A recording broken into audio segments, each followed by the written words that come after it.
I'm going to get that hamster over there running in the wheel. That causes that match to get lit, which falls that domino after it blows up that firecracker.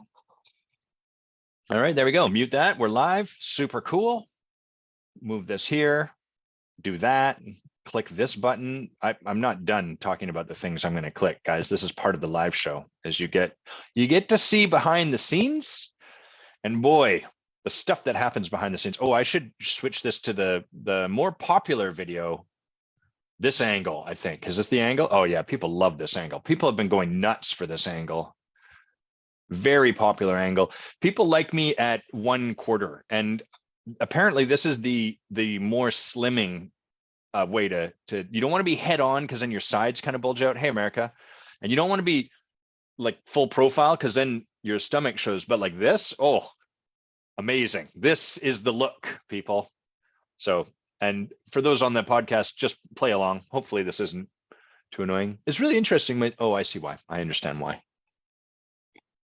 I just discovered something that was interesting to me, but not to you. So I'm not going to share it. Happy Friday. This is the penultimate live before I go on break. And I may or may not do another one because I think I'm in Rhythmia maybe next Friday. I'm pretty sure I'm away in ceremony. I don't know. We'll see. Anyhow, I still want to say that this is penultimate. So I'll make a point of doing a different live show. I'm also going to make a point of turning my lights on. So I will go off camera, the cardinal sin. This week I was meeting with my social media team and talking to them about like, how do we get people to adore and admire me? How do we draw them in and get them watching my content? And they were like, you know, you have good content, but there's no hook. You need to start with a hook. So I'm working with hooks, like would be good hooks. Like your left arm has gangrene and you don't even know it. That's a good hook because you're going to be like, fuck, I've got an arm that's going to fall off soon. I need to do something about that. So that's a good hook. Another one might be like, I mean, more realistically would probably be something like, your leadership is failing your team. Here's why. Or you think that you're leading really well, but here's why you're not actually listening. I don't know. I'm working with this stuff, and it's really interesting because one of the things I can distinguish, I've just lost 3 viewers. People like logged in, they're like, oh, he's being an idiot right now. I'll come back later maybe. One of the things in Who Do You Think You Are, I always have to show the book because it's fun in my hand and it looks pretty. That looks like me. I talk about brilliance as a quality. And one of the things I've distinguished for myself and with the people I work with about brilliance is that people with a lot of brilliance, we don't like feeling stupid, because to feel stupid is kind of it's like a repudiation of who we are. I'm brilliant. I shouldn't ever feel stupid. Of course, that's inaccurate because every human is going to feel stupid. That's part of the abundance of life. The abundance of life is that we're going to feel all of these different ways at various points. But for brilliant people, it's especially significant that we feel stupid. Just like for someone who is the quality of generosity, it's going to be especially significant when they feel selfish. Whereas if someone came to me and was like, Adam, you're being kind of selfish, I might be like, yeah, I guess I am. I'm all right with that, because it's not such a repudiation of who I truly am. It's not so significant. So what I promise is going to come back to hooks. This is an example of me having a terrible hook. I could be practicing right now, but I'll do that later. So brilliance doesn't like to look stupid. And because we don't like to look stupid, we don't like to feel that way. We don't like to struggle in not knowing. We become really like almost attached to knowing the answer quickly. As long as I know the answer quickly, awesome. That means I'm smart, good. And if not, then I'll just sort of, I don't know, and I'll give up. Maybe I'll go seek someone else out who I can talk to, who can give me the answer, and then, whatever. And so when I work with my social media team, they're often inviting me into places that I don't have much practice with yet.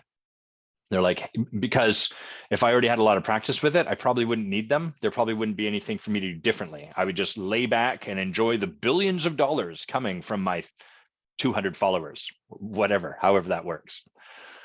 And so what happens is they're like, you need to work with a hook, or you need to bring your videos down to like a minute or something like that. And then that's really challenging for me. One, because I don't know yet. And then two, when I try, I get all like, I can't get the answer. I don't have this right. This is fucking dumb. And on some level, I'm sharing this with you because I can distinguish it. But like what's really happening in the moment is I just feel resistance to doing the thing. I'm like, fuck it.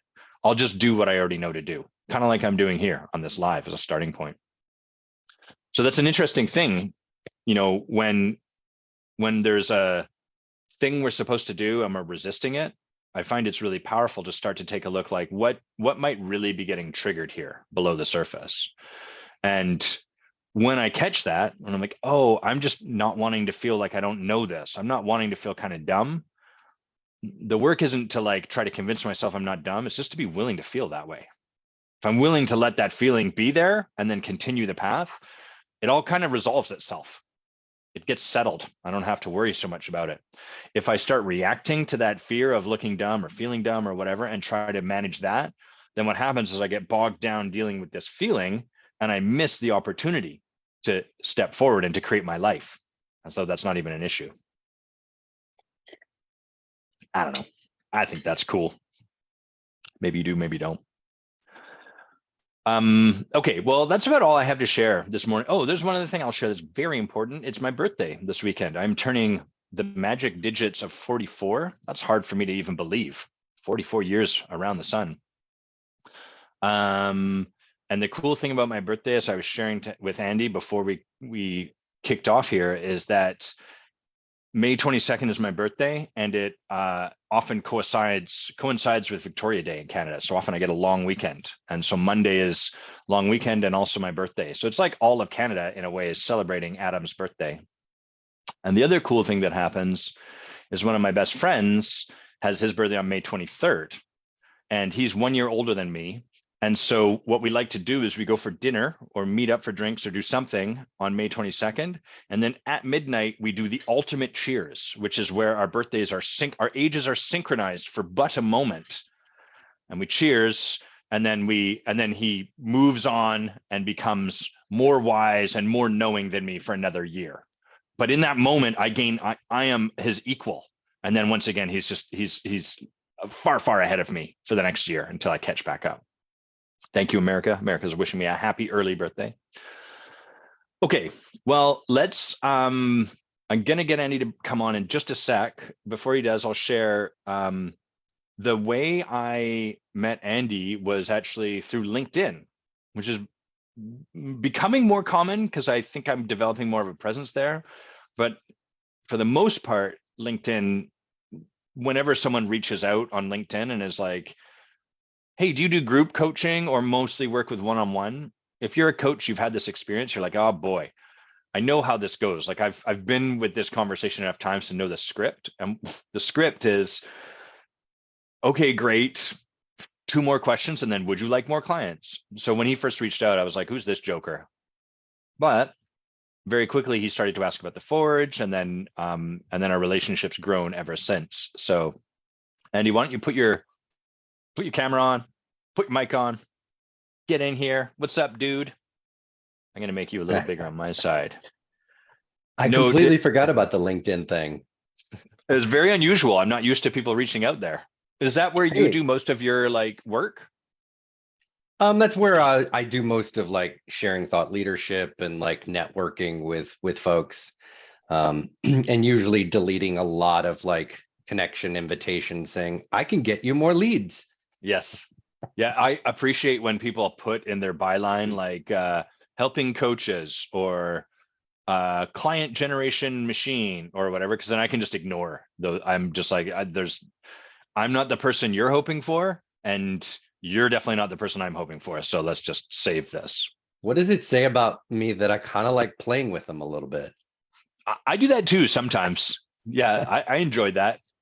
There's always an opportunity, I really feel like there's a moment where we can have an impact on someone. It's very slim with those people because I find by and large their eyes are glued to a script.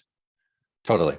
Yeah, which is interesting. Go ahead. I will often because I'm not opposed to someone like just handing me ideal clients. I will often respond and say, hey, you've been the answer to my prayers.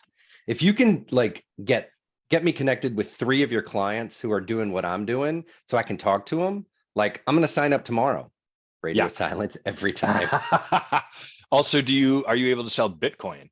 Right. That one is really funny to me because it's like the claim, the conceit is let me just get my arms around it. The conceit is I'm making tons of money selling Bitcoin. I'm making tons of money for other people. And I decided the best way to share this is to randomly message people on Instagram and see if they'd like to also make tons of money. And then if you take that and just imagine Warren Buffett like randomly reaching out to you, I mean, Right. like, hey, I'm making lots of money for people. Are you interested? It's like, no, I don't. Is this really the best way for you to do your work?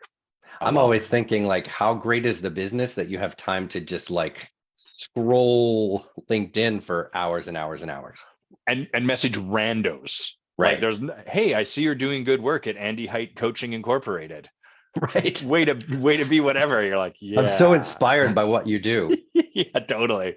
Yeah, as you should be. But Right. anyhow, we could keep slamming on LinkedIn and all of that. Love it. So tell us a little bit about your journey as how long have you been coaching for, first of all? I started proper about 3 weeks after COVID hit. I had done a Mm, little bit on the side prior, yeah. I had a job prior to that. But about 3 weeks after COVID hit, I left that job, said I'm doing this. And here we are. So COVID was a bit of a catalyst for you. It was sort of spirit going, here it is. Yeah, take it. I've whispered in your ear a few times, Right. and then I'm going to start hammering you in the forehead if you don't take this. I got to get the whole world sick. Okay, fine. I'll do that for you, Andy. Right. Thank you. Uh-huh. Okay, cool. So walk us through a bit of that journey. Um, Leading up to starting the business or from there on? From there onwards, like, Yeah. because I think that there's some value in, well, one, people just having their experience as coaches normalized, and like just Mhm. how was it? Was it easy? Was it inspiring for you? Was it disheartening? Like, yeah, how was that? Well, like you said, I think it was a spirit kind of knocking on the door, for Yeah. a couple of months prior. And I had had this thought of, I have teenage daughters, and you've probably heard me talk about them a lot. Family's huge for me. Yes. And I've always been the motivational sort of Les Brown, you can do anything in the world that you want. And then Les I Brown, is kind that of, a character, or do you just not like the Les color Brown brown? is a motivational speaker. Okay, got it. Yeah, like a Tony Robbins kind of person. And I've always been the one to parrot that as well, right? Yeah. And then I've had this knocking, go do this thing, and then this opportunity presented itself. And then I really kind of got present with who would I be for my kids if I didn't believe in what I told them, right? If I didn't like want to have this dream and then actually go for it, have the courage, have the bravery Mm, to to dare to go do something. So that was part of what got me um, out of my other gig and starting right. this. And truth be told, the beginning was scary as fuck. Uh-huh. Did Going you from did you lose your job, or was it like I actually left. saying, I see. Oh wow. So Yeah. did you have a runway built up? Like, No. so what was it like? I've got 30 days before we're gonna have to borrow money, or how did that work? So I called my parents, Uh-huh. said, "Can I borrow some money?" I took money out of 401k. Uh-huh. Um, I uh, really I had to see some path forward. Yep. I started working immediately with a woman that Christina Berkeley. I Uh-huh. apprenticed with her. I wanted to have someone in my corner, like helping me kind of do this thing. I had no idea what to do. So was that part of, like, you borrowed money to support you guys and to apprentice, like to Yep. hire her as your, I don't know what you'd call, master? What is the apprentice I and would. then the Jedi trainer, Yeah, basically? exactly. Yes. Yeah. So I worked with her for about a year, Yep. just getting my sea legs under me, kind of understanding what this profession was and, you kind of go into it with thinking, but you don't Yes, of really until course. you're into something. Um, and yeah, the first year was quite scary. Like, what the How, hell did I do to myself? yeah, did you create early success, or was it like a flat line for a long while, or how did that? The first 3 months, I made $0. Uh-huh. A lot of So conversations? tons of Yeah. conversations. Like that was the MO. Like after I made the decision, this used to be a bedroom, turned this into office and just started dialing, started emailing, Yeah. started So I you was were just reliable to committed. get into action early on. Yes. Yeah. Yeah. It's funny how burning the bridge will kind of create that, right? Jumping off Totally. that edge into to what we call possibility, like there's no way back. So There's a in accomplishment coaching AC, the program I used to lead and took myself during this section on commitment, there's two quotes. One's an Ernest Shackleton quote, and then the other one I love because it's from like that time when Starbucks would just print quotes from their patrons, like from a person at a coffee shop. And it's like there's like this super inspiring commitment quote, and then it's like, I don't know, Reggie Jackson, Starbucks customer, which I always loved. But anyhow, the Shackleton quote, I think, was something along the lines of like, once we commit ourselves to something, which to your point is like burning the bridge, crossing the Rubicon, all manner of providence arranges itself, because now our lens is like, how do I get from here to where I've committed? As yeah. opposed to maybe this will work, and if not, I'll like, our energy is fully directed to that thing. Yeah, it's Uh-huh. really, really powerful and such a learning experience for me in sort of allowing to believe in possibility. Like, Yes. look what the hell I did from there. What can I do from here? Yeah. Yeah. So that's like one of the things I think is so important, that you were lucky to, like, I had a similar thing where, one, there's no way I wanted to be a lawyer. So that was bearing down on me. And then two, my my tendency from my fear is sort of like, if there's something scary I have to do, then I'm like, get it fucking over with, rather than wait. So, doing stuff from fear is never our best move. But like, the benefit of that is I was like, okay, I got to make some calls. I got to do some stuff. I got to get through this. So both Mhm. you and I had that benefit early on of getting into a bunch of action. So Yeah. tell us like about your first client. Not them so much, but like getting it. Like, how was that for you? Oh my God, I remember it was Cassie. I won't say her last name. Um, it was literally, I can feel the feeling in my gut.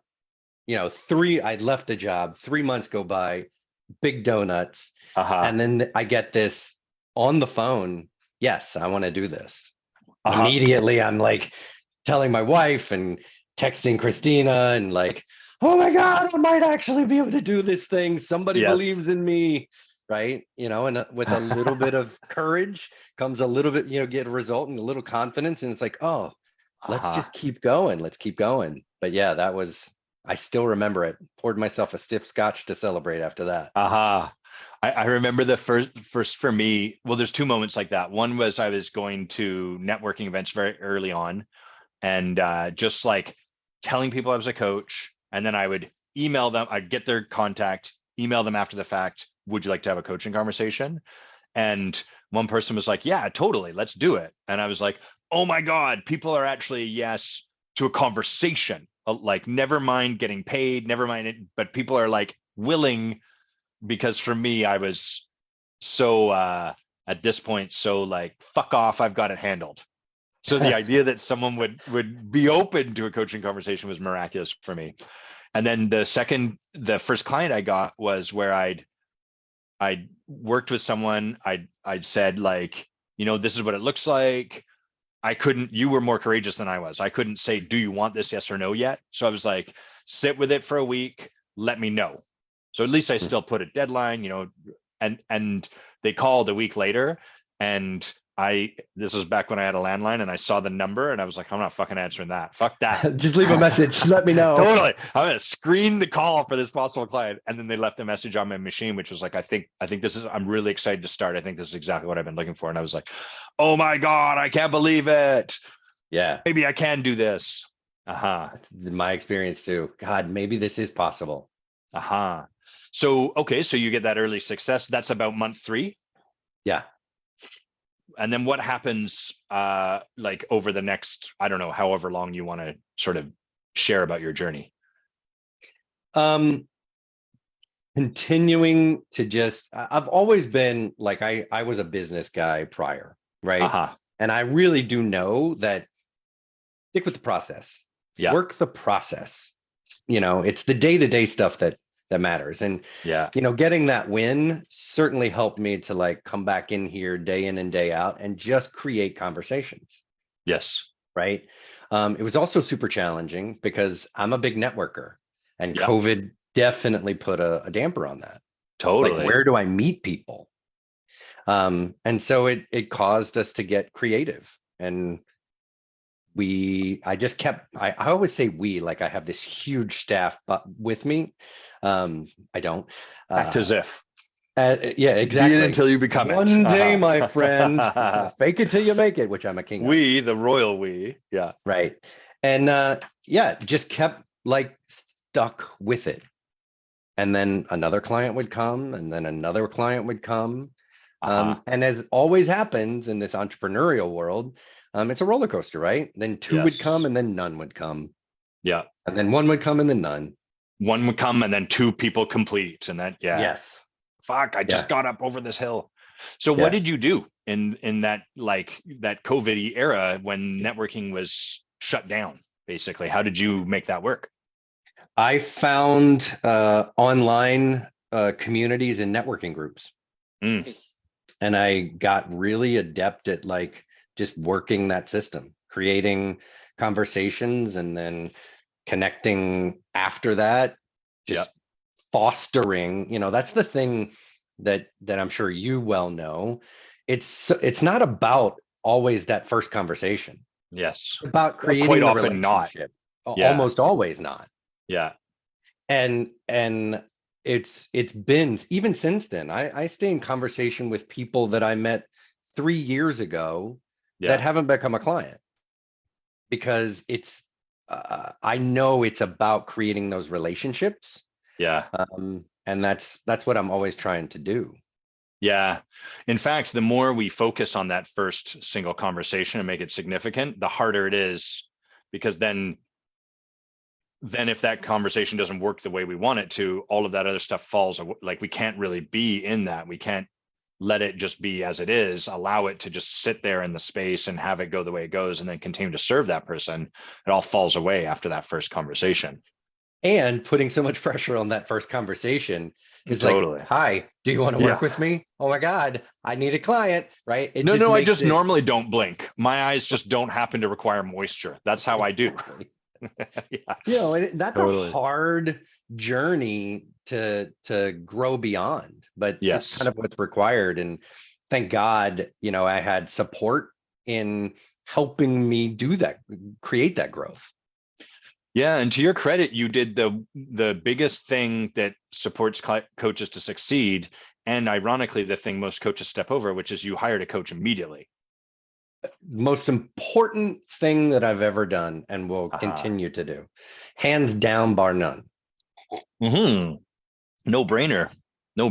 Although, I mean, I guess it is a brainer because it's scary, but most people, I wouldn't say that. It seems like a lot of people step over that like key ingredient to success, is getting their own support.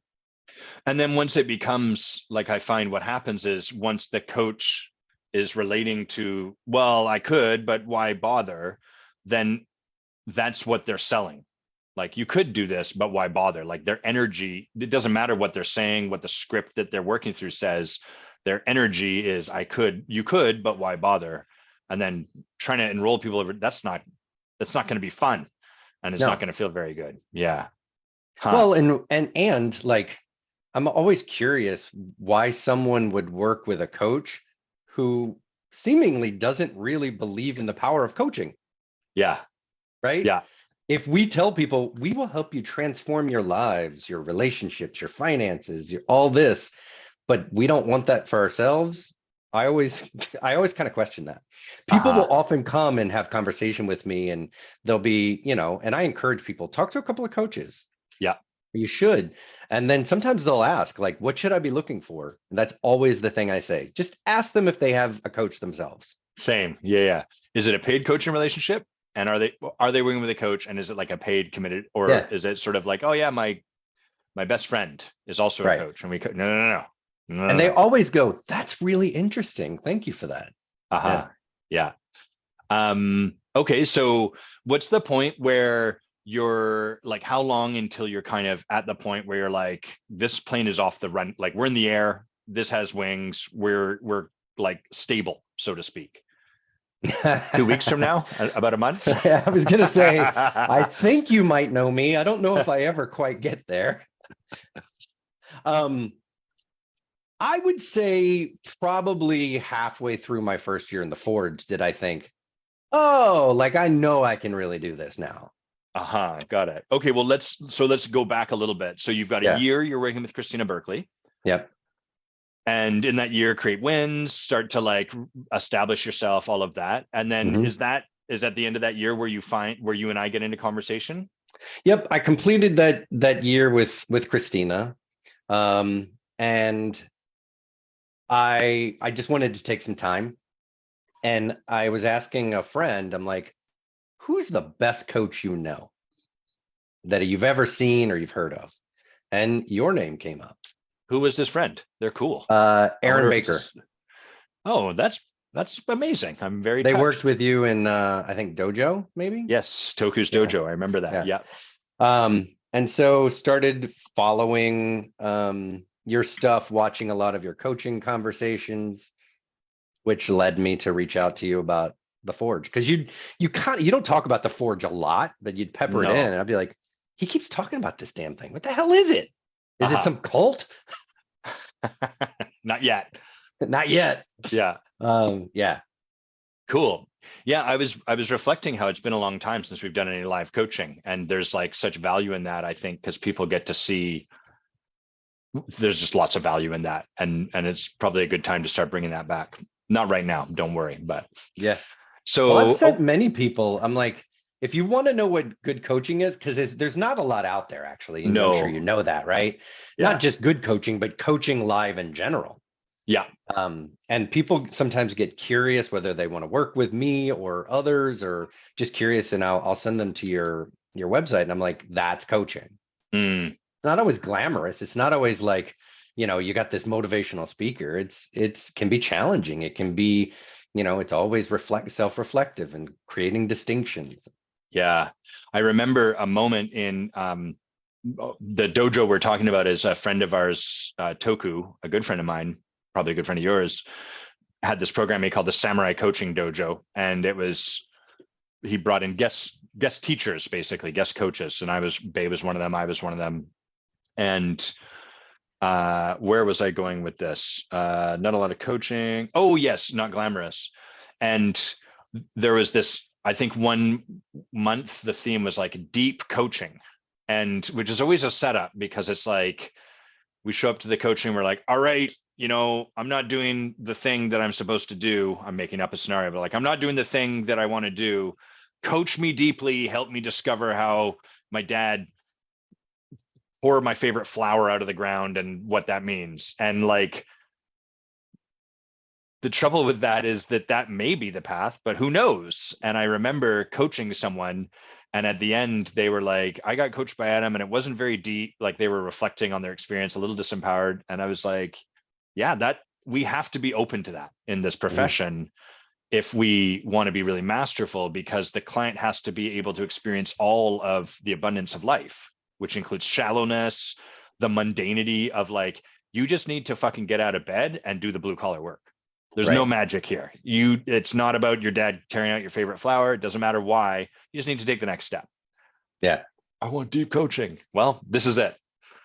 It kind of reminds me of years ago. I came across CrossFit, like just by Hmm. watching the games. And I'm like, that is so cool. Like Yes. those people are freaking buff. I want to get into Yeah. that. Like I had sort of Yes. romanticized it. And then I went to my first like class or whatever, and I was like, fuck that, man. You know, I'm running with a it's medicine not what ball. I That's not thought it would fun. be. Yes. Yeah. Yeah. There's like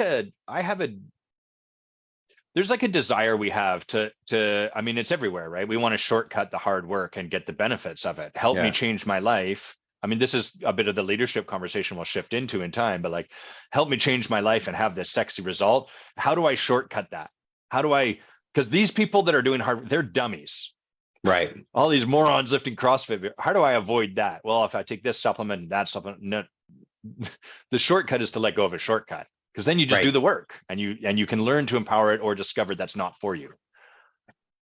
Well, and you know, as cliche as it can be, it is the journey, right? The whole thing is the Yes. journey. The point is the journey.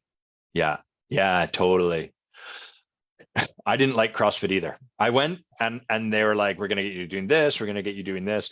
The most the most fun I had, this isn't a hit on CrossFit. CrossFit's awesome for the people who love it. It's just not what I enjoy doing. But the most fun I had was they had me fill out a questionnaire, and the guy that was filling me out, big beard, looked great. Like bravo him, not kind of humorless. And when I'm presented with someone that's kind of humorless and I feel a little bit awkward, I sometimes become a bit mischievous and playful. And so on the questionnaire, I was filling it out and it's like, how old are you? What are your goals?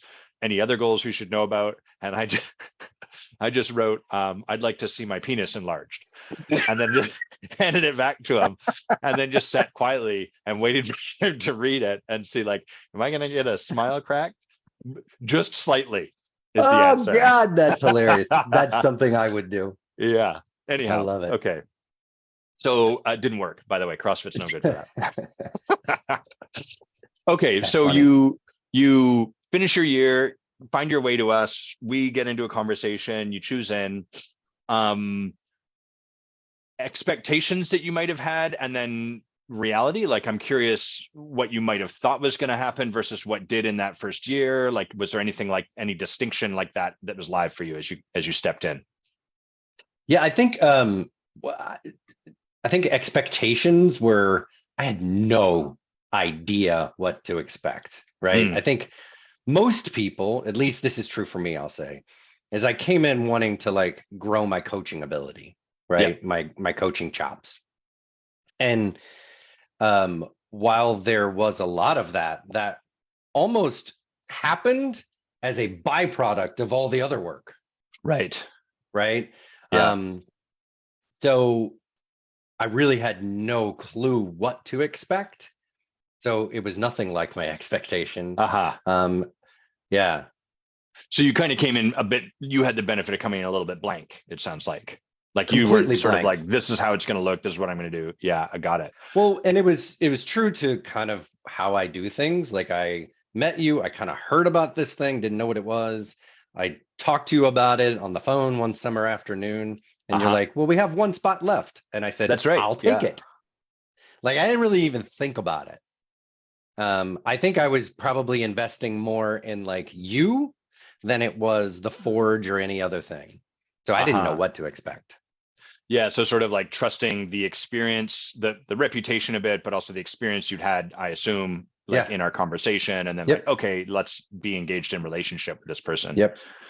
I find that's the, and I wonder if you find this too, as more and more time goes on. Like one of my teachers back in the day said, as you deepen into your work, you become magnetic and people will pay money to spend time with you. And that way he worded it is a bit blunt, but there's like a truth to that. It's not so much that they'll pay money, it's that people want to be in the experience of a committed relationship with you, because transformation is transformational. When we're around someone in their work, it leeches off onto us. Do Yeah, you and do you find I that too? think yeah, I think there's sort of a resonance that someone can kind of attach to, right? As we grow and there's something within them that yearns for that, there's a kind of a resonance that pulls them in. Hmm. Um, yeah, Was there because more? they kind of want what you got and what I got, and that's sort of was my experience coming into the Forge, right? Uh-huh. Sort of trusting whatever this product was, that I would grow and learn from what I had already kind of known and trusted in you and in Bay. Uh-huh. Let's talk about trust in a moment. Um, One of the things I find the coaching profession, I guess I would say it's like maybe guilty of, there's probably a more charitable word I could use, but it's like a lot of the profession is sort of working really hard to convince people of how good their life is. Like, I've got it, I did the work. There's a lot of trying to convince people of that. And so you get a lot of, or at least I get a lot of, like, my experience is a lot of like veneer, a lot of people working really hard to sort of like not be human with me, to not say the word fuck, or to not be like, I'm really mad about, like, there's a lack of humanity. And I know we've talked about this on our leadership calls too. And that has like it has the same kind of appeal that like a beautiful statue has, where we see it and we're like, that's cool, but we don't want that to be our life. You know, we Mhm. spend an hour, we might be inspired by it for a bit, but then we go back to our life and maybe having a beer with our friends that are relatable and all of that sort of stuff. And there's like a realness that we're seeking, that I think we're craving from the world and from the people we meet. And that's the part that's often missed in the coaching profession, I think.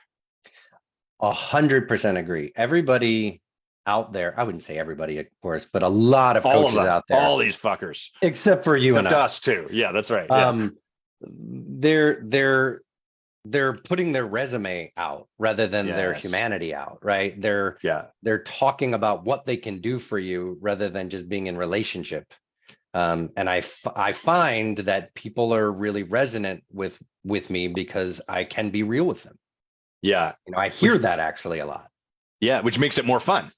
A whole lot more fun. Yeah. Yeah. Yeah, uh I like that distinction you offered. Like, it's like we're being our resume with you, and that's like LinkedIn feels a lot like that often. hmm It's people are working to change it, I see, but like there is a lot of like, here's my business self, here's yep, professional self showing up.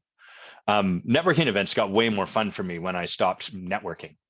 When I stopped relating them to totally. as a networking event, it was just like, this sucks. I'm here. I'm just gonna have fun. What would be fun for me? And then it was like, oh, cool. This is sort of like going to a party, like a The cocktail best party piece, or something. the best piece of advice someone gave me early on when I was networking was like, don't try and talk to everybody. It's a waste of Uh-huh. time. Find two people to have a 20-minute conversation with. Yeah. Learn something Yeah. about them, which took off all the pressure. Like, Yes. get to the bar, grab a beer, like, hey, what's your name? Yeah. Right. What's And your just deal? really get to know and get in relationship with somebody. Yeah. Yeah. Yeah. It makes it way more enjoyable. It's like everything, when we are working towards a particular, we're at a networking event because we hate them.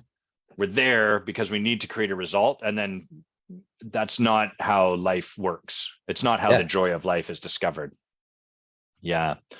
Okay. So you mentioned trust a while back. Like, so were there any points in this first year where you had to like choose back into that trust?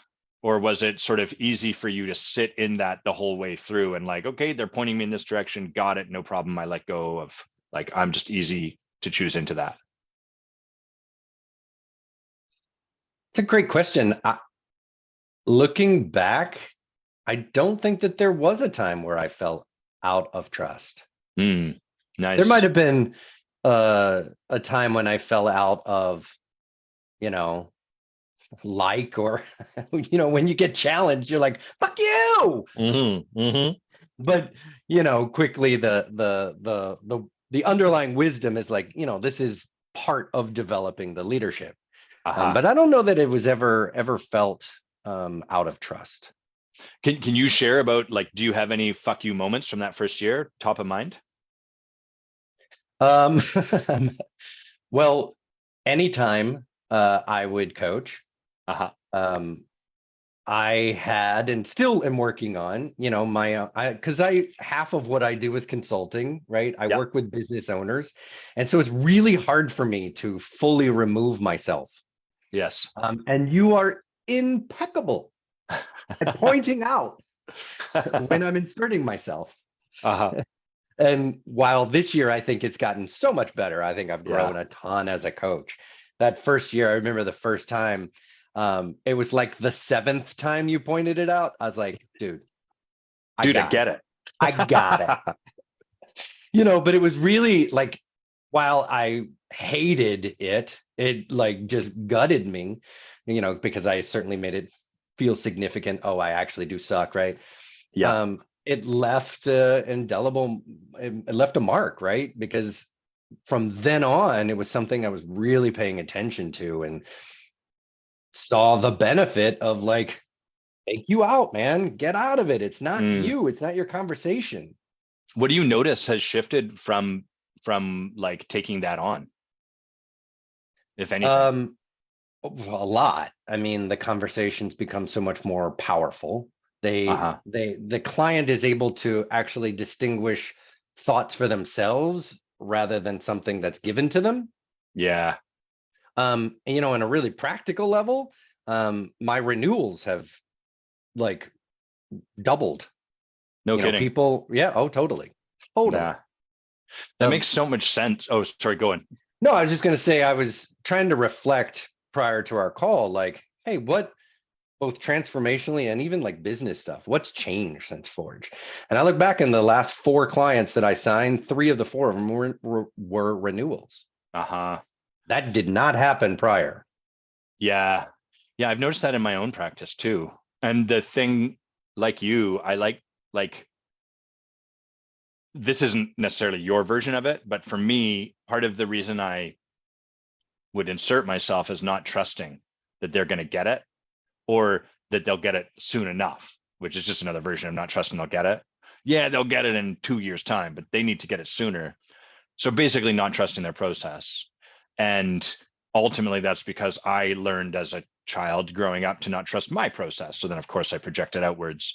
I need to figure out the answer because I'm not going to get it soon enough. So they will need the same thing. And there's three different hand gestures that came up there. Did you notice? I was like, this one, this one, this one. I'm a sponge for hand gestures. I always pick them up from people. Karate chop is what I'm going to go with. The thing I notice is when I'm not the one giving the client the answers, when I'm giving the client the answers, they're kind of like satisfied in the short term, but eventually there's a point where they're like, I'm just relying on this guy. And like his answers aren't any better than my answers because how could they be, right? Ultimately. Uh and then so they come time to renew and they're like, well, why would I keep doing this? And I see this a lot where that's one of the reasons people stop working with coaches. They're like, oh, I realized I was relying too much on my coach for my answers. And I'm like, that coach didn't serve you. Hmm. Probably innocently. They just Hmm. weren't working with their own coach and didn't distinguish this for themselves. And so they couldn't stop themselves from doing it for you. And for what it's worth, you, the client, were probably seeking those answers from them. So they just weren't able to stand for you either.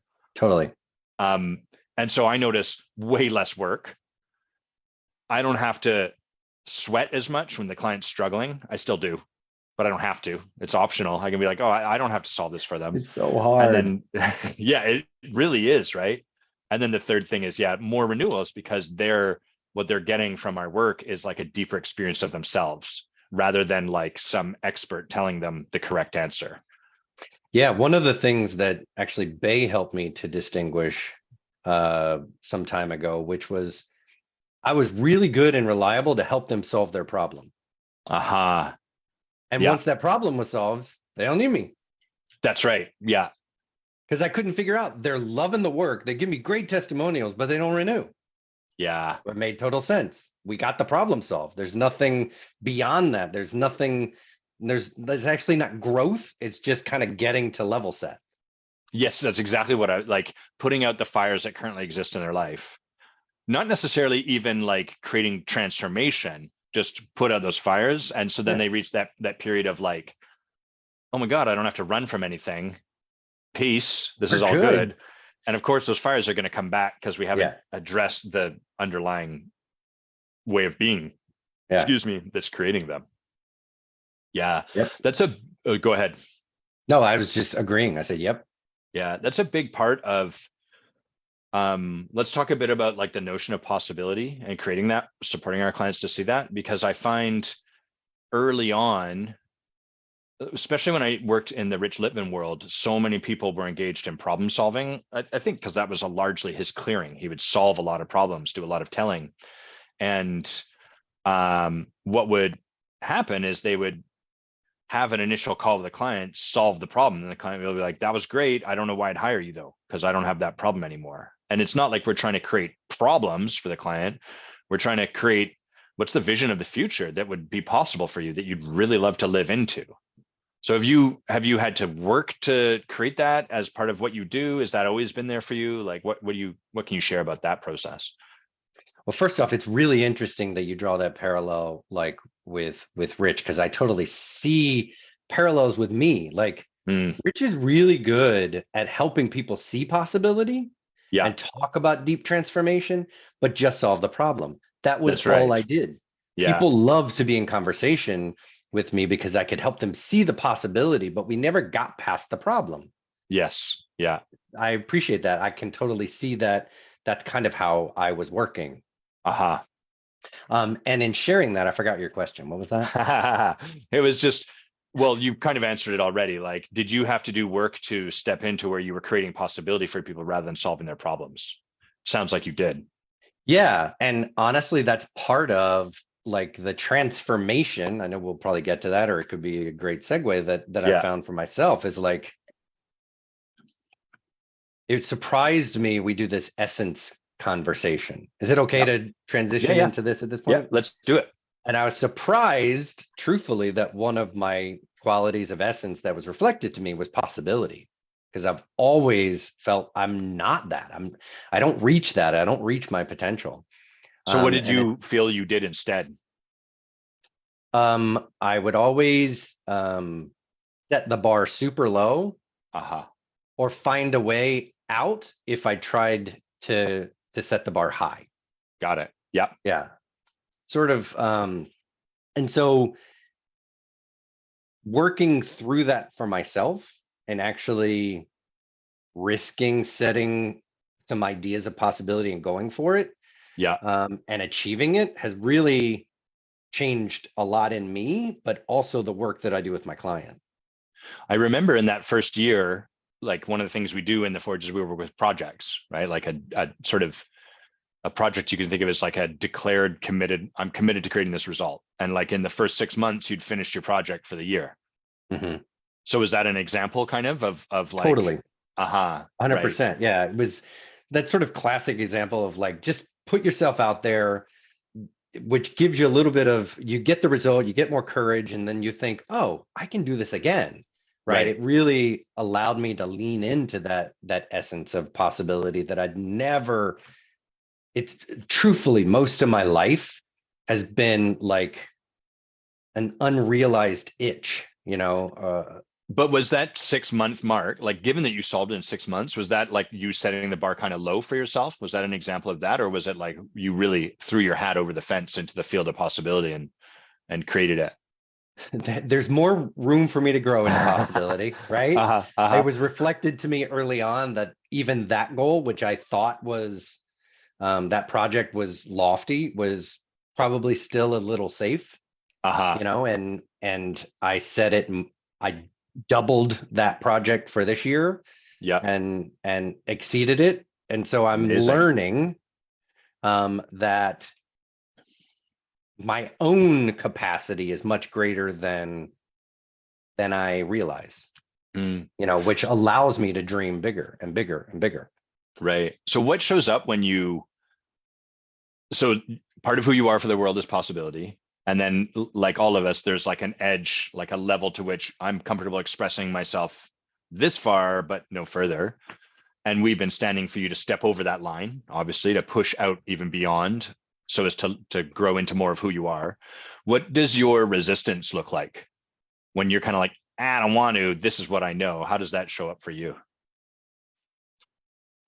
Classic fear of which we know it is, but like a big gut punch of, oh fuck, there's no way. Oh fuck, Uh-huh. there's no way.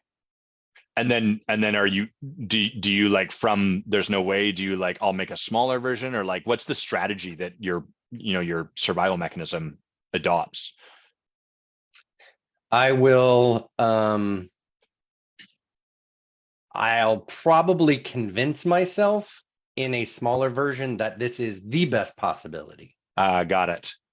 Yeah, what and if only if you know them, but like what are some of the ways that voice speaks to you that's convinced, like how does it sound when it's convincing you like no, no, this small thing is like this is the thing. Yeah. Well, it's always kind of going out looking for data Uh-huh. that, oh, I can use this and I can use this and I can use this to prove that this is the top. Right. This is a crazy goal here. Trust Yeah. me. I've Yeah. researched it. Uh-huh. Yeah. Yeah.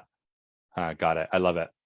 It's so cool how I mean, we personify this stuff to kind of create a bit of distance from it. Of course, it's all part of the internal workings, but I love how like crafty our ego is, our survival mechanism is, how well it works to like, this is the way you talk to Adam to get Adam to back away from the edge of the diving board.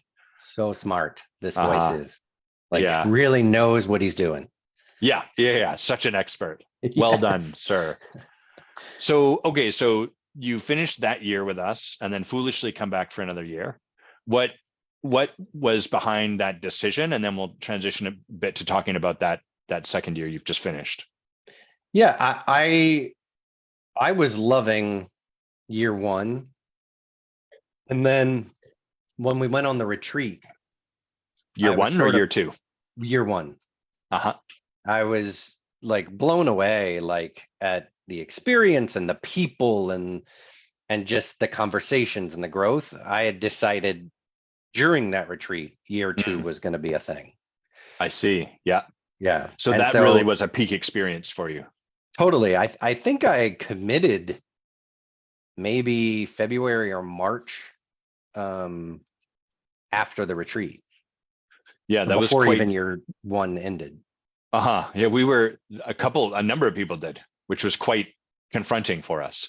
Because we're like, we don't know how to how to hold this.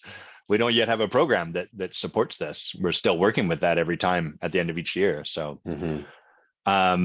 what's something you remember from the retreat? Like something that stuck with you that felt especially powerful? I really loved I love the sort of survival Mm, mechanism exercise that we did, which is sort of helping us distinguish parts of our ego that kind of help sabotage us. yeah. You might be able to explain that more eloquently, but it wasn't just that piece of it. Like that exercise was powerful, but it was also very confronting. And the thing that was really beautiful was how I was being held by the other 15 people Uh-huh. while I was going through that. Yeah. So one of the Yeah. things that I really loved was the community of people like-minded on the same journey that supported me, loved me, held me, stood for me. Yeah. Um, I've always wanted to surround myself with like-minded people who are going to push me. And it just felt Yes. like, well, this is a no-brainer. Yeah. Yeah, it's hard to like I don't know if you've ever done this or been a part of this, but like it seems like masterminds have either died down in popularity or people have just decided I'm not the person to invite to them. But there's a period where like the I guess the meme was sort of like you are the people you surround yourself with. And then so then what everyone kind of concluded was like, great, well, I'll surround myself with high functioning or awesome people. But the trouble is those masterminds get created without like a very powerful container. And so everyone shows up and it's sort of like, I don't know, if we just hang out with each other, we'll like step into something, I guess. But of course, we show up as ourselves in those containers. And then that group kind of, I don't know, my experience is it just most people show up, they stay the same. There's cool conversations that happen. And the thing that's really cool about the Forge for me is we're all engaging in a deeply transformational conversation and we are putting transformation above comfort, which is Totally. hard to find and easier to say, but hard to stand in. Almost impossible to find, right? Aha. I mean, the mastermind, kind of what I think you're saying is it's completely transactional.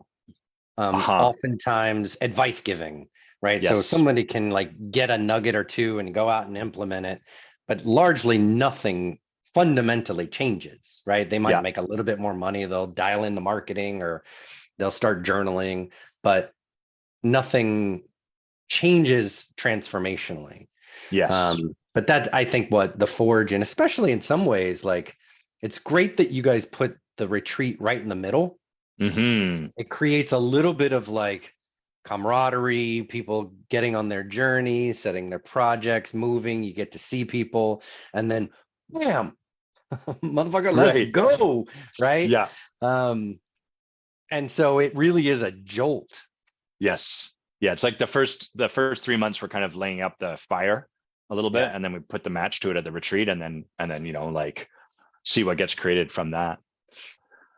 Um, I just want to talk briefly about that exercise you mentioned about like sort of seeing the stuff being confronted. So there's like, for everyone listening, the way I would describe that is everyone wants to everyone wants to know their blind spots. Tell me about my blind spots. I want to discover my blind spots. And then what we do as a starting point is we like give the way you show up inside your blind spot a name. So for someone that might be like uh, dismissive volcano or resentful doormat. And you can kind of get an idea just from like a name like that. Like, one, there's a bit of paradox to it. And then two, there's like a push pull. And three, you can kind of get how that's going to be disempowering for everyone. A dismissive volcano, like it seems like they don't want me to be around, but then when I leave them, they blow up at me. I don't, what the hell, what do I do? So we name that, I think at the start of the retreat or maybe prior to it, so people have an idea of it, but at that point it exists just as like a concept, and they may not like it, but it's like, okay, that's, yes, got it. And then at the retreat what we're doing is like putting it right in front of you, having you see and hear about the impact that part of you has, and that's the part where it becomes really real. And I think that's the thing missing from a lot of like, we've been talking about masterminds or just any groups where there's sort of like this, there's a really good intention, but a lot of the stuff exists as concepts. Mhm. Yeah, I should totally do less of that. Yeah, I should totally do more of that. Yeah, I do that. Thank you for telling me. But then it's just all up here in our head on the blackboard, something we can reference and sort of pat ourselves on the back a little bit. Yeah, I'm in my work. I know about that thing I do, as opposed to like, it's here right now. I can't escape from it. I have to sit with how this makes me feel, angry or whatever. Angry, heartbroken, all of it. Uh-huh. Do Another you version of like, yeah, show me my blind spots. That's really sexy. And then you show it, it's Yes. like, oh God. Not that. Don't show me. Right? You're doing it wrong. This is the way Right. you should be. You just Yeah. don't get me. That's right. Yeah. Which is such a part of this process is when Hmm. I've been reflecting lately how when we have a blind spot put in front of us, it's ultimately a form of ego death. The reason it's in our blind spot is because it doesn't align with the way I relate to I'm a loving, generous man. I would never be selfish. And then you're like, here's a place you're being selfish. That's going to be the death of my identity on some level. And just like real death, I notice people move through like the stages of grieving, where at first Hmm. there's like outright denial. I don't do that. You don't get me. Oh, I think the reason you're saying that about me is because da da da da da da da. And I'm just not sharing enough about myself here in this space. And therefore, so that we're denying, then we start to like bargain through it. Well, I understand. I do kind of do that, but here are the reasons for it. It's different and then eventually people get to like surrender and acceptance. Right. And everyone's kind of moving through that at the retreat, which is heavy. It's a lot of holding. It can be very, very, very heavy. Uh-huh. Yeah. So did you notice anything differently because you came back around for the second year? I want to hear about like your expectations or what you thought might happen versus what did, but like just in terms of the retreat, did you experience that any differently? Year one to year two. Hmm. Um, I mean, just by virtue of being a second year, your Yeah. role sort of changes. So that Yeah. in itself was different. Um, we wouldn't participate as much, and we were trying to hold the space for others. And it was really beautiful to kind of hold the space and witness others go through the journey that I went through in year one. Uh-huh. Right? Which in Yeah. itself is can be transformational, right? Because you can see things in others that you may not have seen for yourself, or Yes. it Yeah. opens doors. One of the things I find is that people that usually have the biggest reaction are usually the people that get the most transformation, because Mm, they're the larger the reaction, the bigger the gap between how they see themselves and what's being revealed.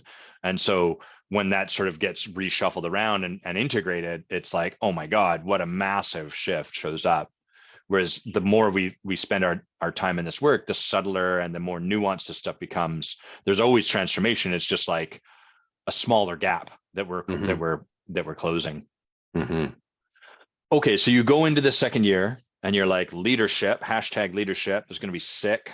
They're going to give me the rule book. Well, I don't know how it is for you, but like for me, it'd be like, great, I'm going to get the rule book. Here are the steps. Here's the stuff to do when, the algorithms. That's how I'm imagining it was. But like for you, what did you come in terms of expecting this time, or what did you think it might look like? And then how did the reality reveal itself or show up for you? It Huh. was it was um it was eye-opening, right? I think you think, yeah, I'm gonna be a leader. I'm gonna lead.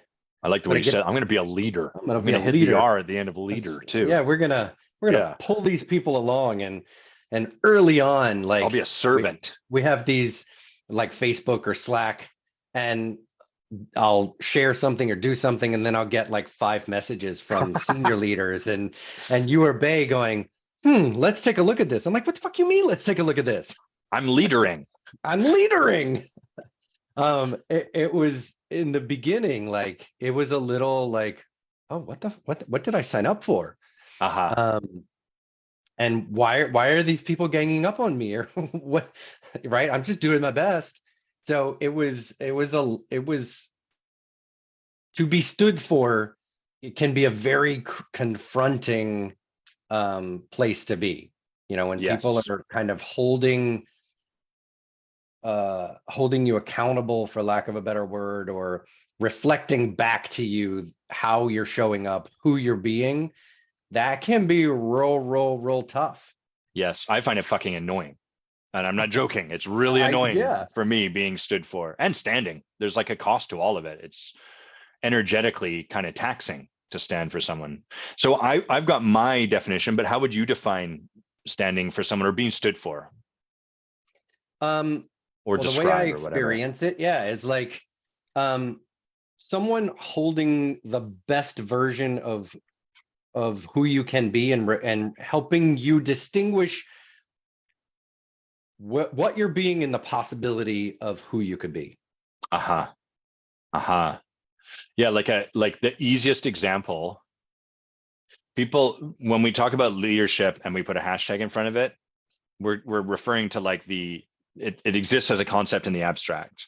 But then when we're training leadership, it's in how we show up in our lives in the moment. And so the easiest example is we have people commit to being on these calls.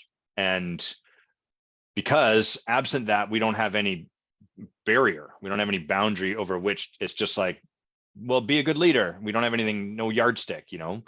And so one of the places that always shows up is people make their commitments and then they're like, oh, by the way, I forgot about this. And so the impact of someone as a leader doing that is that they occur flaky, not reliable. We don't trust their word and we feel resentful. That's like a big impact. If our boss keeps doing that, we slowly, their trust is eroded, all of that. So there's impact to it. And when it happens, what we want is for people to sort of be like, yeah, I get it. Sorry, fuck off now, please. I understand. And instead, when we're standing for someone, we're standing for them to like get clear on what actually had this happen. Not, I'm sorry. I mean, sure, great, but we don't really care about that. It's like, how did you create your life such that there was a conflict or that you chose out of this? How are you relating to your commitment that's leading to this so that people can get a hold of that and do something about it? And this is what drives me nuts about the book, Get a Grip. You know that book? Or maybe it's called Traction. Oh, the Is it EOS. Traction? Yes, that's right. Yeah. Yeah. Which has like a lot of people I know do EOS. I think it's great. But like in the book, there's one moment where like a guy keeps showing up late, and then the guy just says, "Hey, here we show up on time, or you're late. No, you either show up early or you're late." And then the guy's chronic lateness is cured. And I'm Yeah. like, that's No. fucking bullshit. It's bullshit. Fucking bullshit. That's not how that works at all.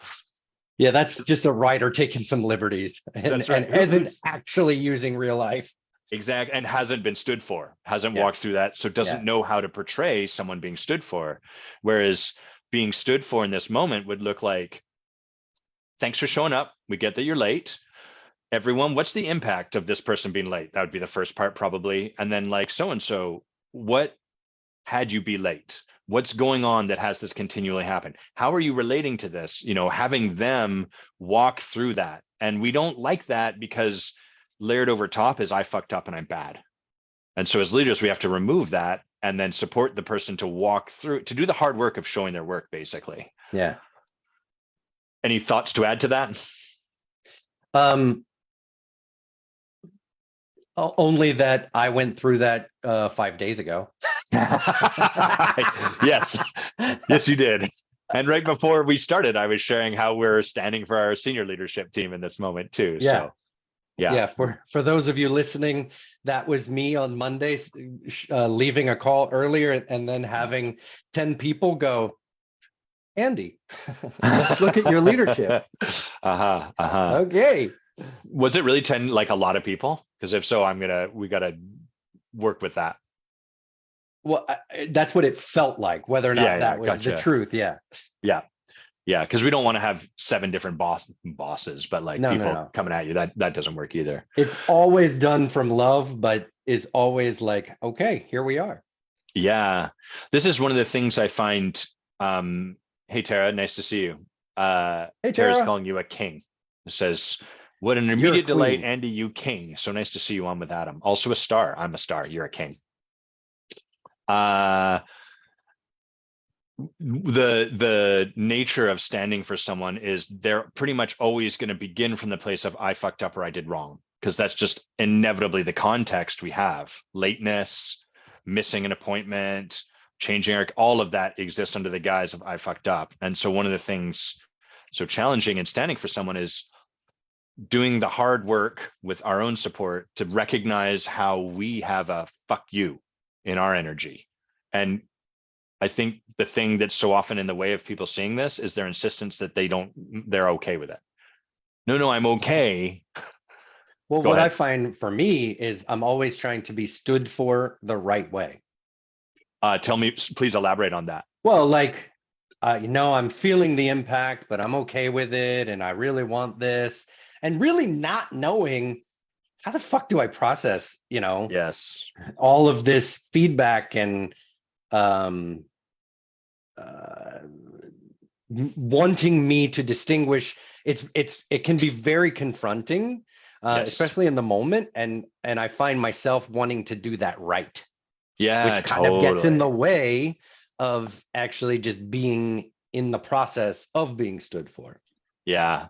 That's the I mean, that's what traction, I'll stop picking on this book in a sec, but that's what traction really is showing is like when people get feedback, one of the immediate surface level solutions is, okay, I'll do it the right way. Got it. I understand what I've been doing is, so I've been showing up late. That's wrong. I'll never show up late again. And that's going to work as long as it works until they stop having it work. Are you getting treats? What treat did I'm you just get? Oh, showing the world I the love book it. that we're Yeah. referring to. It's quite an enjoyable book. Like I really like the narrative format and or the business parable, I guess we could call it. Yeah. Well, Um, it's actually a smart operating system for businesses. And I totally. actually have some friends that are implementers that Same. understand and benefit the work that we do and Yeah. want to partner with us with their executives, right? Yeah. And so they Yeah. can be very complementary. Yeah, it's the way I would describe it is like the EOS, entrepreneurial operating system is like a really good way of like managing your affairs, making things work. And then there's a layer underneath, which we would call the ontological layer, the level of being. And you can apply any of the world's best systems over top of, like, you could take Getting Things Done, which I think is just the best productivity management system in the world. You can apply that over top of your time scarcity, and you're not going to feel like you have more time. You're just going to Yeah. get better and better at racing through every task you have to do. And likewise, EOS can fall victim to that. And recommend the book. Easy read, enjoyable. Yeah. I often refer to it like a computer, right? You have the operating system, which is the mindset essentially of the organization or the person, the thoughts, beliefs, all those things. Yeah. And then you have the getting things done, which is just a program. Yeah. Right. I love that. And if you're trying to run the latest version of Adobe, 2023 on Windows 98, it ain't gonna work. It won't Totally. stick. Yeah. So without upgrading the operating system, the programs just don't work. Yeah. That's such a good benefit. That's really brilliant. Thanks for sharing that one. So to go back to what I was saying, like, oh, I got this feedback, I'm late. Okay, got it. I'll be right.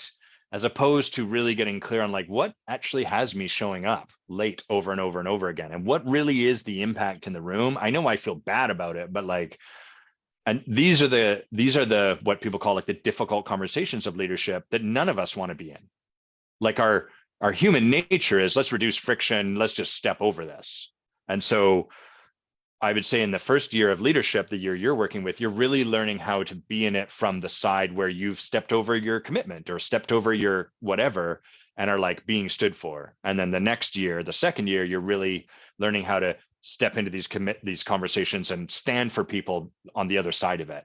And it's always hilarious, sort of, because none of us ever want to be in it. We're always like, oh, we got to have this conversation. All right. And then we empower it because we're committed to something beyond our level of comfort. But how necessary is it? I mean, it really is necessary, right? I think that's why, on a practical level out in the business world, why so many companies are dysfunctional, because they can't have honest conversations. They can't share impact. They can't encourage their people to grow because they won't engage in the tough conversations. That's right. Yeah. Or they'll engage in the tough conversations at whatever level they're currently operating at in terms of their business. But that will only work to sustain you at the level you're currently operating. If you want to go deeper, you have to work with someone deeper that can support you to go deeper and then to have those deeper level conversations. And that game never wins or ends. It's turtles all the way down. Yeah. Yeah.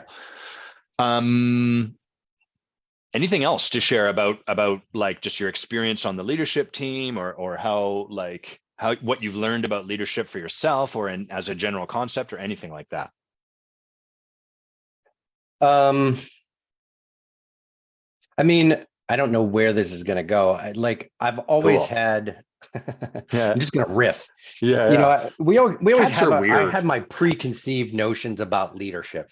Yes. I learned about what good corporate leadership was from learning from really shitty leaders. Right. Oh, I'm never going to do that, or I'm never tons of experience. Tons of experience. Yeah. And it's interesting, like entering into this work, because it takes it even a step further, right? We can say the best leaders pull out the best in people, but nobody teaches how to do that. And this work actually creates a framework to become a leader that, by standing for others, brings out the best in them, or gives them the opportunity to. Right? Rather than leading where the corporate world is more managing. Do this, don't do that, do it on time, do it at a high quality. It doesn't fundamentally change the people under them. This gives the ability to create fundamental change so that the leadership can make a bigger difference, a bigger capacity in whether it's in life, relationships, in business, any of that. And I find, to your point, even when everyone knows leadership's about pulling the best out of people, people will regurgitate that. What they're taught, what they're taught is about that.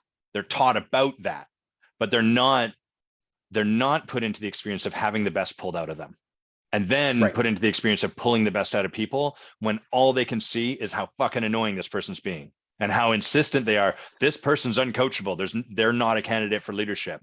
That's your growth. That moment when you say that is your moment of growth, leader. That's where you are now outside the scope of the easiness that comes from like, oh yeah, pull the best out of people, except that person and that person. I'm a leader who pulls out the absolute best in people, barring 95% of the population because they're uncoachable. And really what those leaders are trying to do is push the best out of people. And that's Yeah, I not love possible. that. Yeah.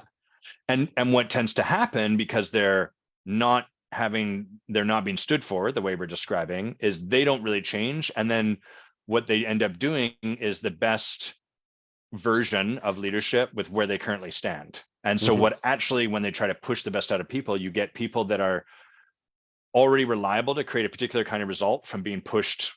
And all that happens when we're pushed that way is we do what we're already doing harder, better, faster, stronger. So Mhm. the leader ends up trying to hire more people that are already going to be reliable to do something inside this cone of what's available, fire the people that are not, get better at figuring those people out, but no breakthroughs, no Right. grand, huge shifts where that cone broadens and the range of what we can work with increases, just doing more of what we're doing better. Right. Yeah, Which leads to burnout, which is a exactly. lot of the problem in business nowadays. Yeah. Let me float this idea by you and hear what your thoughts are, and then I want to check in and see what you're up to these days, and then we'll wind down. So I find in the short term, hold on, let me just get my hands around what I want to say. The nature of leadership is that it requires doing a lot less, but having a much greater capacity, because we have to be able to be with people in their struggle. We have to be able to be with people when they're suffering or making themselves feel stupid or defensive or whatever. But we have to do less because we don't have to do it for them. We just have to like allow them to be in their process. Whereas managing requires much less capacity because we can just push people along, make them do stuff, but way more doing because I have to oversee and move these pieces around the chessboard and all of that. So what are your thoughts on like, what, just riff, just go, man. We'll get this mic hot and you just go. The latter example that Uh-huh. you gave is everything that I see in the business world.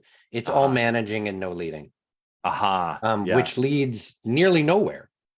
Yeah. I just had a conversation with two directors of a CEO that I'm coaching, kind of doing a little bit of a 360. And the thing that is so clear is the CEO is micromanaging. She Yes. wants to be a better leader, but she's just doing a lot of pushing, Yeah. right? Which only creates chaos, creates burnout, creates, dysfunction. Yeah. Distrust, Even all of in that a stuff. really beautiful organization that's doing good work and people love each other, it's all well-meaning. But without doing the work of, as you say, being stood for and actually growing the capacity while doing less, all they do is manage, Yes. which creates always a bottleneck. And I work with a lot of business people, so I always go back to business talk. Creates bottlenecks in businesses. it, Yes. it can't grow beyond the capacity of the leader, Yeah. period. 100 full stop. Yeah. Because typically they are like orchestrating everything and managing everyone and not doing the true work of allowing those people to blossom, allowing Yes. and helping them, because they oftentimes won't do the work for themselves. Yeah. And it's so like I have such compassion for what's in their way, because to really let someone blossom, you have to like to let someone become masterful riding a bike, you got to let them fall off it.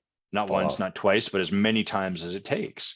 And the truth is that's the part that requires capacity, because we Mhm. get significant about them falling off the bike. Oh my God, I'm going to look stupid. This person's not going to succeed. We're never going to get this bike going upright. I'm going to get, all of that stuff. That's all of what we have to have a capacity for. We don't have to react to it. We might have to get out in front of it, like tell our leader, hey, I'm developing some leadership in the long term that's going to really work. Are you enrolled in that? It might Yeah. look a little messy for a while. We got to get them on board. But from there, as in the short term, it's way messier. In the long term, it becomes self-sustaining. And Yeah, it's like people a J start curve. You might go down exactly. a bit, but then wow, Yeah. what can And happen? you're like one of my clients uh is a CEO of a construction company. He's awesome dude. He also like flies planes. Like, how cool is this guy?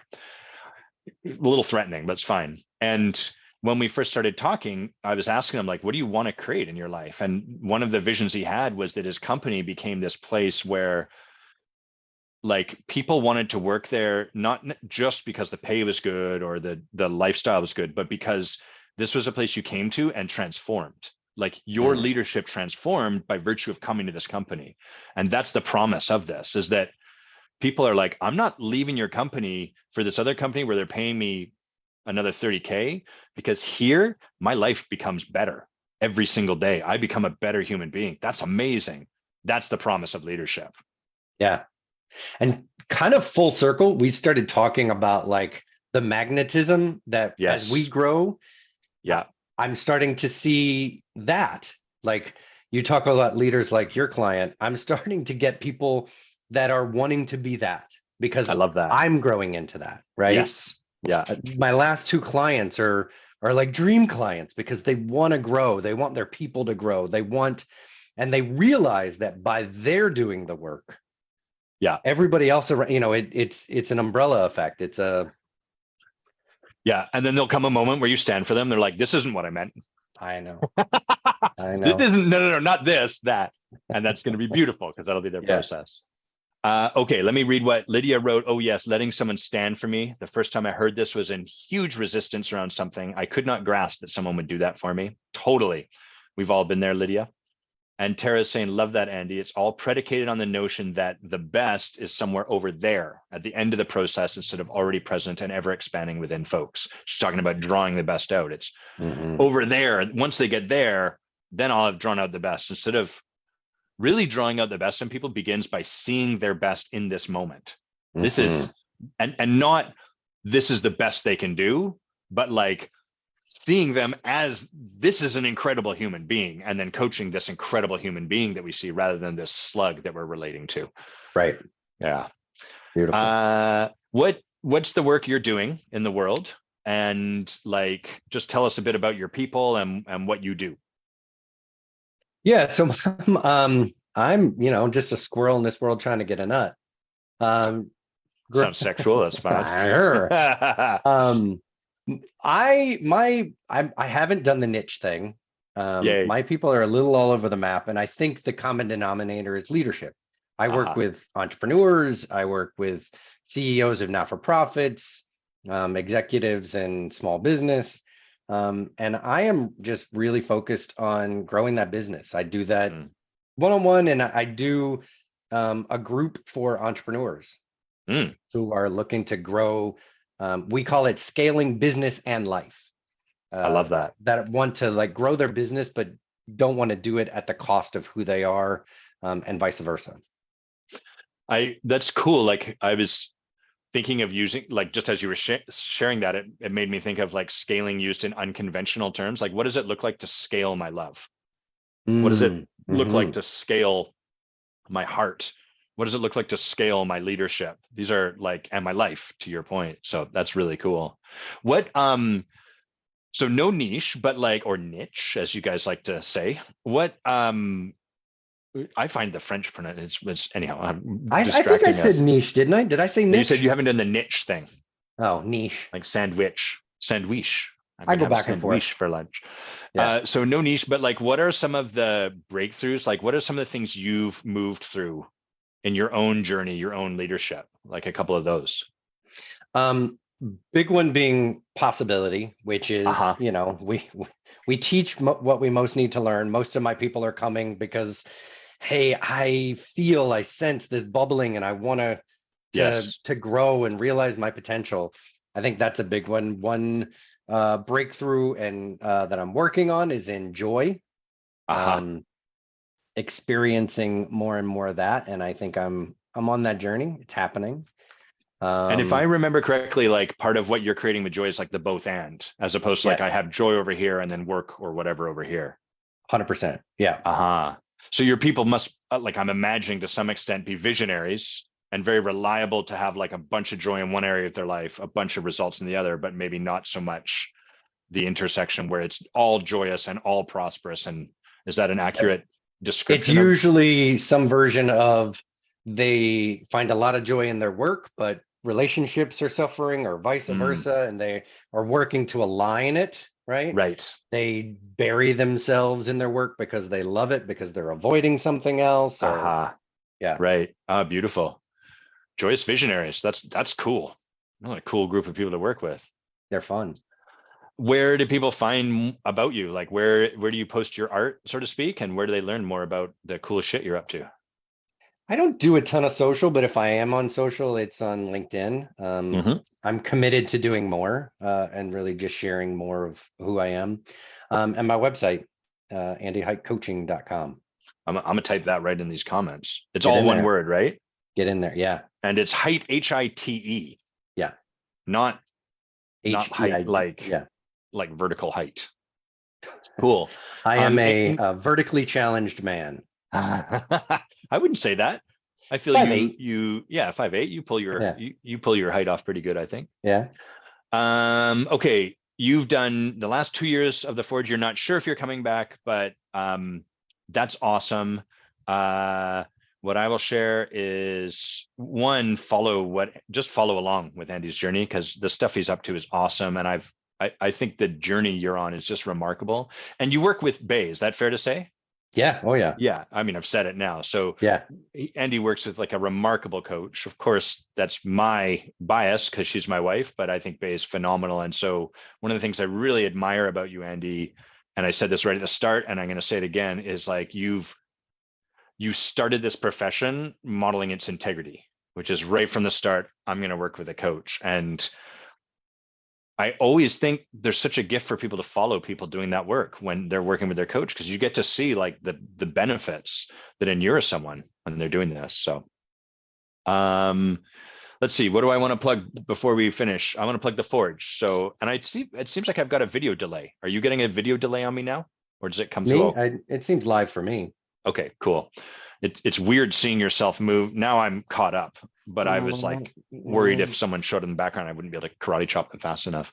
It's just you popping and locking. Uh-huh. Well, you know how I do. I feel you. The Forge, we have, I think we've got like 16 people registered currently, which blows my mind. And so I don't know how many more seats are left, but if that's something you're interested in, if some of what Andy shared, if some of what I share is something that resonates for you, you can go. I'm also going to put this link in the chat. You can go to evergrowthcoaching.com/the-forge. And that will give you all of the details. You can read about it there. It's awesome. We love it. And the retreat is rad and you'll have a hilarious time and it'll also transform your life. Any parting words, Andy? Only that I highly, highly, highly recommend the Forge. It has been like life-changing and transformational for me. And if I don't come back this year, I know I will be back. Cool. Thanks so much, Andy. This has been fun. Have you had fun? I've had fun. I have. I Okay, really, good. I love jamming with you. Thanks for having Me me. too. Cool. I love you. Thank you You too. everyone for showing up. Thank you, Tara. Thank you, Lydia, Andrew. We had a good number of people turn out. Thank you, Daniel. It's good to see you. America.